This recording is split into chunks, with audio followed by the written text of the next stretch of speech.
அனைவருக்கும் தினம் ஒரு தகவல் சார்பாக இனிய வணக்கங்கள். இன்றைக்கி நம்ம பார்க்க போகிற பதிவு எல்லாருக்கும் தேவைப்படுகின்ற அற்புதமான பதிவுங்க. பிரம்ம முகூர்த்த நேரத்தில் நம்ம விளக்கு ஏற்றுறப்ப நமக்கு நிறைய சந்தேகங்கள் வந்துட்டுருக்கும். அந்த சந்தேகத்துக்கான ஒரு விடைகள் தான் நம்ம இன்றைக்கி இந்த பதிவில் ஷேர் பண்ண போகிறோம். ஏன்னா மார்கழி மாதம் அப்படின்னாலே அதிகாலையில் இருக்கக்கூடிய அந்த பிரம்ம முகூர்த்த நேரமும் நம்ம வீட்டில் ஏற்றுகின்ற அந்த தீப வழிபாடும் தான் ரொம்ப ரொம்ப விசேஷம். நம்முடைய வாழ்க்கையில் நம்ம நினச்சதெல்லாம் நடத்தி கொடுப்பதற்கு, அந்த இறை அருள் கிடைப்பதற்கு இந்த நேரத்தில் நம்ம விளக்கு ஏற்றுறதுங்கிறது ரொம்ப ரொம்ப விசேஷம். அப்படி நம்ம விளக்கு ஏற்றுறப்ப நமக்கு நிறைய சந்தேகங்கள் மனசுக்குள்ளே வந்துக்கிட்டே இருக்குது. டெய்லி தலை குளிக்கணுமா, இல்லை டெய்லி உடம்பு குளிச்சுட்டு அப்படி விளக்க ஏற்றலாமா, குளிக்காமல் நம்மளால் அப்படி செய்யலாமா, கைகால் முகம் மட்டும் கழுகலாமா, அப்படி ஏகப்பட்ட சந்தேகங்கள் இந்த பிரம்ம முகூர்த்த நேரத்துக்கு இருக்குங்க. அப்படி உங்களுடைய சந்தேகத்திற்கான பதில் தான் இப்போ இந்த பதிவை நம்ம பார்க்க போகிறோம். பதிவுக்குள்ளே போகிறதுக்கு முன்னாடி நம்முடைய சேனலை நீங்கள் இது வரைக்கும் சப்ஸ்கிரைப் பண்ணாமல் பார்த்துட்ருக்கீங்கன்னா கண்டிப்பாக சப்ஸ்கிரைப் பண்ணிக்கோங்க.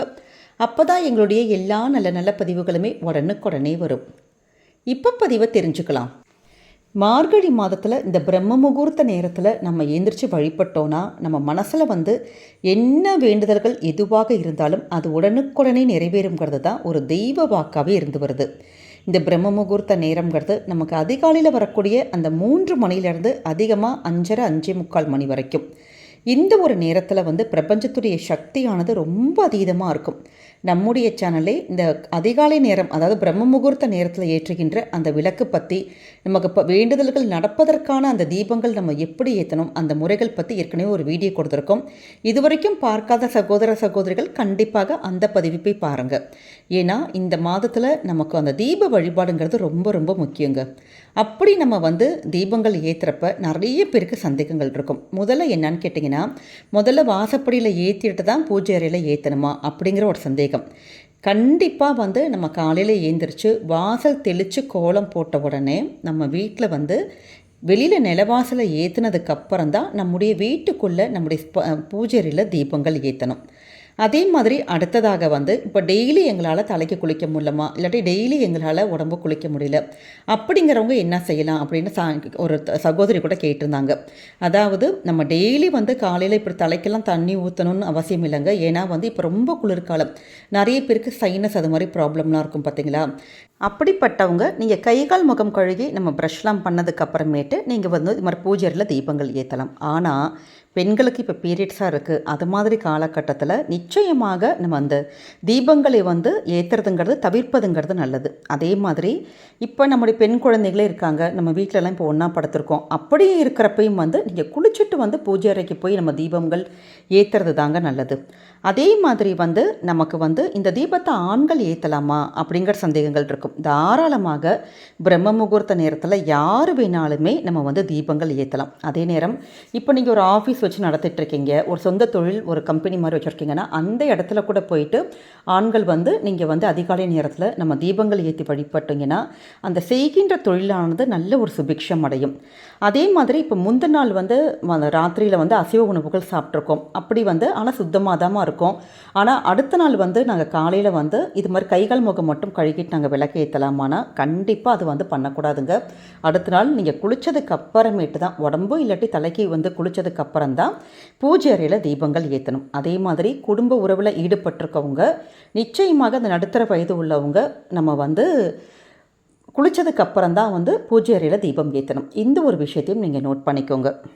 அதே மாதிரி சில பரிகாரங்களுக்காக, அதாவது நமக்கு சில வேண்டுதல்கள் கண்டிப்பாக நமக்கு நடக்கணும், ஏதாவது ஒரு விஷயங்களுக்கு ஒரு கோரிக்கைகள் நமக்கு நடக்கணும் அப்படிங்கிறவங்க பரிகாரத்துக்காக வேண்டி பிரம்ம முகூர்த்த நேரத்தில் நீங்கள் விளக்கு வைக்கிறீங்கன்னா நிச்சயமாக குளிச்சுட்டு தாங்க நம்ம தீபம் ஏற்றணும். ஏன்னா ஒரு நல்ல விஷயம் நமக்கு நடக்கணும், ஒரு ஆரம்பிக்கணும் அப்படிங்கிறப்ப நம்ம கொஞ்சம் சிரமம் பார்க்காம நீங்கள் அதாவது டெய்லி தலைக்கு குளிக்கணுங்கிற கட்டாயம் கிடையாது. விசேஷமான செவ்வாவெளி நாட்களை மட்டும் தலைக்கு தண்ணி ஊற்றிட்டு, இல்லாட்டி வாரத்துக்கு ஒரு நாட்கள் நீங்கள் தலைக்கு தண்ணி ஊற்றிட்டு மற்ற நாட்கள் உடம்பு மட்டுமாச்சும் குளிச்சுட்டு இப்படி பரிகாரத்துக்காக காரிய சித்திக்காக விளக்கு ஏற்றுறப்ப குளிச்சுட்டு தான் நீங்கள் தீபம் ஏற்றுறதுங்கிறது நல்லது.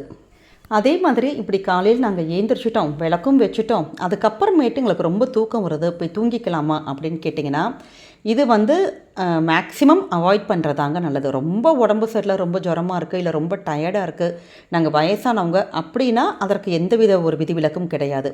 ஆனால் நம்ம வந்து இது மாதிரி விஷயங்கள் நம்ம பிரம்ம முகூர்த்த நேரத்தில் நம்ம தீபங்கள் ஏற்றிட்டு வீட்டில் வந்து நம்ம வந்து தூங்குறதுங்கிறது அந்தளவுக்கு நல்லதில்லை. இதே நேரம் வீட்டில் சின்ன வீடாக தான் இருக்குது, சின்ன ஒரு ஹாலில் தான் பூஜை அறையே இருக்குது, மற்றவங்களாம் தூங்கிட்டு இருக்காங்க.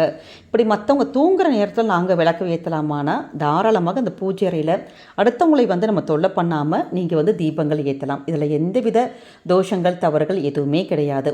அதனால தான் நீங்கள் வந்து அந்த 3:30 மணிக்கே எழுந்திரிக்கணும்னு கூட கட்டாயம் கிடையாது. இப்படி வந்து கொஞ்சம் ரொம்ப டயர்டாக இருக்குது அப்படிங்கிறவங்க ஒரு 5 மணி போல் எழுந்திரிச்சு உங்களுடைய பூஜையில் அந்த ரொட்டீன் ஒர்க்லாம் முடிச்சுட்டு அதுக்கப்புறம் எப்பயும் போல் நம்முடைய ரொட்டீன் ஒர்க்கை நீங்கள் ஸ்டார்ட் பண்ணி பாருங்கள். முதல்ல வந்து இந்த பிரம்ம முகூர்த்த நேரத்தில் காலையில் எழுந்திரிக்கிறதுங்கிறது கொஞ்சம் கஷ்டமாக தான் இருக்கும். ஆனால் அது பழக பழக அந்த ஒரு நேரம் ஆட்டோமேட்டிக்காக நமக்கு ஒரு ஸ்விட்சை தட்டி விட்ட மாதிரி டக்குன்னு முழிப்பு வந்துடுங்க.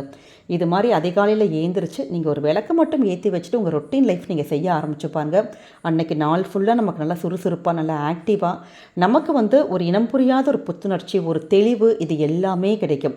நம்ம எடுக்கின்ற டெசிஷன்ஸ் எல்லாமே அப்படி கரெக்டாக இருக்கும். இது வந்து உங்களுடைய வாழ்க்கையில் செயல்படுத்துங்க. ஏன்னா நிறைய வாழ்க்கையில் வந்து பெரிய அளவில் ஜெயித்தவங்க, சாதனையாளர்கள், அவங்க எல்லாரையுடைய அந்த சரித்திரத்தை நம்ம கேட்டோம்னா அவங்க எல்லாருமே வந்து இந்த ஏர்லி மார்னிங் இந்த பிரம்ம முகூர்த்த நேரத்தில் அதிகாலை நேரத்தில் ஏந்திரிச்சு இது மாதிரி சின்ன சின்ன பழக்கங்கள் செஞ்சவங்க தான். அதனால தான் இது மாதிரியான பூஜை முறைகள் நம்ம வந்து செய்ய ஆரம்பித்தோன்னா நமக்கு வாழ்க்கைக்கும் சரி நம்முடைய குடும்பத்துக்கும் என்றைக்குமே நல்லது மட்டுமே தாங்க நடக்கும்.